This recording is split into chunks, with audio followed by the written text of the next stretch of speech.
This is Talk Business and Politics with Roby Brock. And good Sunday morning to you. Welcome to this week's edition of Talk Business and Politics. We're glad to have you with us. Of course, the big story this past week continued to be the response to the devastation throughout central Arkansas from the F4 tornado that killed 16. This week, President Barack Obama toured Faulkner County in his first visit to Arkansas since he was elected president in 2008. Senator Mark Pryor, Congressman Tim Griffin, Governor Mike Beebe at his side. The president offered these words. I'm here to make sure that they know and that everybody who's been affected knows that the federal government's going to be right here until we get these communities rebuilt. Because when something like this happens to a wonderful community like this one, it happens to all of us. Former President Bill Clinton toured the region a few days ahead of Obama's visit and had these remarks. These businesses were doing just fine before this tornado came along, right? So all we got to do is figure out what it takes to put them back in business, either with no extra debt or with the debt schedule they can afford. And joining me for our political roundtable to talk about this week's events, KATV's political news team and news team itself, Janelle Lilly, lead Capitol reporter, Scott Inman, anchor, Jason Peterson with us too. You guys were all on the ground covering the president's visit here, both presidents' visit really. So let's start first with, you were out at the Air Force Base, Janelle. I was. So excitement in the air. The president's coming there, I guess, for the first time ever. Yeah, you know, it was exciting, but I've got to tell you, it was a very calm environment to be in. I was expecting more buzz. I was expecting more chaos, I guess, but that Air Force Base, did they have everything as smooth as it could be? Several security checkpoints to get in there, but once you got on the tarmac itself, it was just a few handfuls of people waiting for the president to arrive, and that was it. Jason and Scott, you guys tell me a little bit about what it was like being in the communities themselves. What was kind of the electricity or what was in the air there? Well, I get the feeling that it's probably the direct opposite of what Janelle experienced. There was a pretty minimal security presence really on the ground where we were. Now, we weren't obviously privy to the landing zone of where he would bring the helicopters in. We didn't know that ahead of time, but we were probably, what do you say, Jason, about a half a mile from where he wound up landing. And there were maybe a couple of dozen residents there. No protest signs. There were some signs in support of the president. And really, after talking with the people who had gathered, a very apolitical feel to it all. I mean, there were people there who clearly, after talking to them, were not supportive of the president and his policies, but were glad he was there. Yeah, Jason, same sentiment from you? Yeah, there was a lot made prior to his arrival about him losing the state twice and would he be welcomed here, but he was very welcomed in Valonia, where Scott and I were. It was a very controlled event. We didn't have access. I remember back in the mid-90s when President Clinton would come as president, it was not always a pool feed situation. Everybody could have their own reporter there. Everybody was within a stone's throw of the president. I don't think Scott and I got anywhere close to laying eyes on the president when he was in Valonia. We were a good distance away, and only a handful of journalists went with him into the neighborhood that was hit hardest. But very controlled. Everyone, all the interviews I think were lined up ahead of time with the residents, and it was very in and out.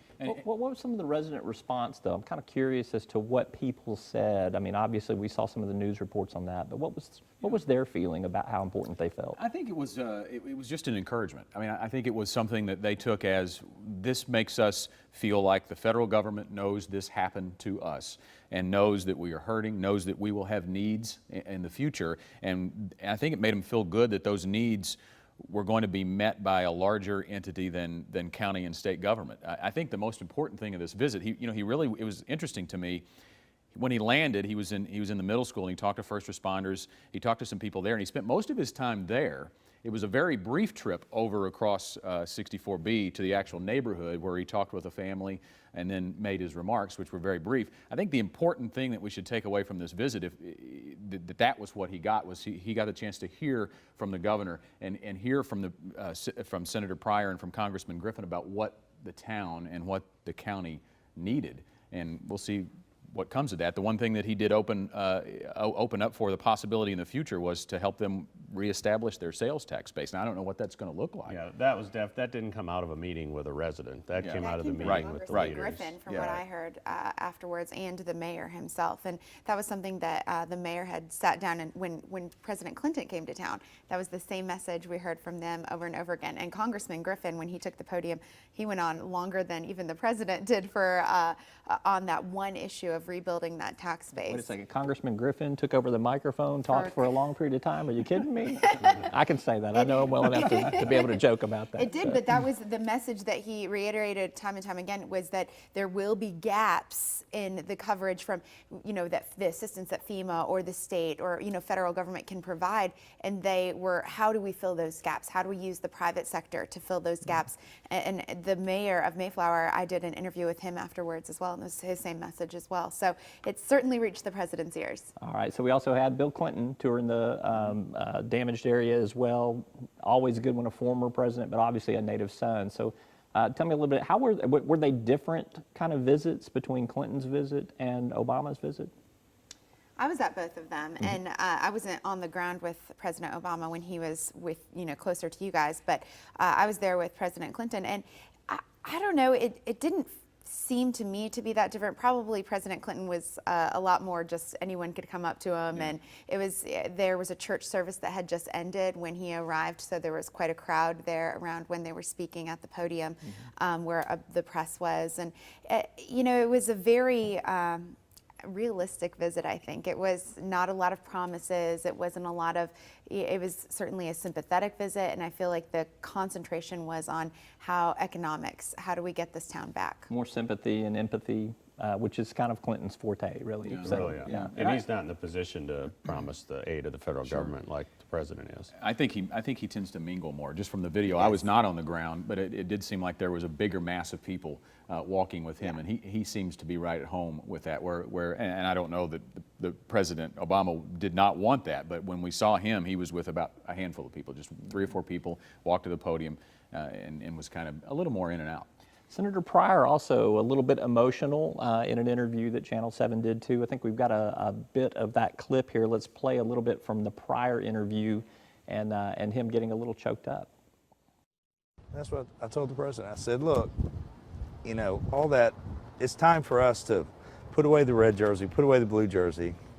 Let's put on the red, white, and blue, Let's help these people rebuild. So I think he was moved by that. I know I've been moved by that.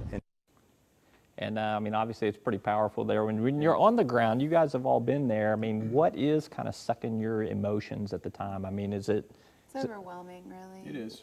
I think when you see a video of tornado devastation, you get a picture of how big it is, but it's limited because it's in that box and you're seeing it from a bird's eye view or you're still removed from it. When you're in the middle of it, and we were in the middle of the path that it took right through the heart of Valonia, and you have to really struggle to find the end of that path, and you see just how big it is and the fact that the businesses were knocked out and the homes were knocked out. Obviously the loss of life is the first thing for me, but the fact that you take a look and you think about our everyday lives and what we're used to and the fact that that's all gone. It's absolutely gone, and people wake up in a different world than they did before April 27th. When the president visits, that story kind of writes itself. He's going to land, he's going to join the dignitaries, he's going to tour the damage, he's going to go leave.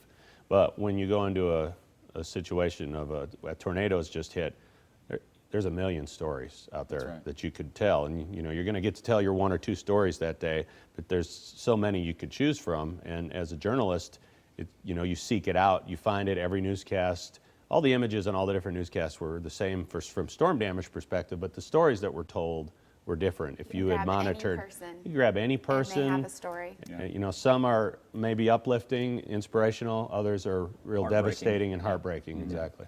All right, we got to end it there. Jason Peterson, Scott Inman, Janelle Lilly, thank you all very much, and great job reporting this past week from all of you and the whole KATV News team. It was really, really solid stuff. So.